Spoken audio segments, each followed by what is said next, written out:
बदलापूरच्या एका शाळेमध्ये 2 अत्यंत लहान मुलींवर जे अत्याचार झाले ते अत्यंत घृणास्पद आहे, क्लेशदायक आहे, संतापजनक आहे.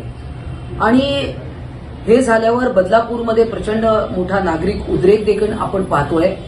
परंतु शासनाच्या वतीने मी सांगू इच्छिते की कोणालाही यातून क्षमा केली जाणार नाही.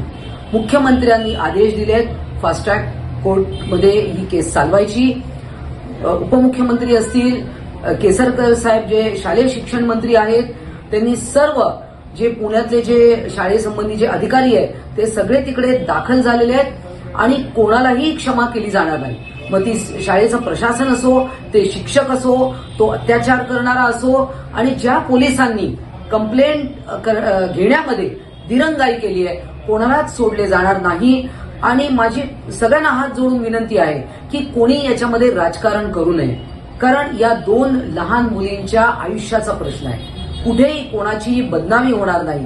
आणि परंतु त्यामध्ये की कोणालाही जे जे दोषी आढळतील या सगळ्या तपासामध्ये कोणालाही सोडता कामा नये आणि त्यांच्यावर कडक अशी शिक्षा बजावली पाहिजे. एक स्त्री म्हणून मला असं वाटतं की त्या नराधामाला फाशीची शिक्षा दिली पाहिजे.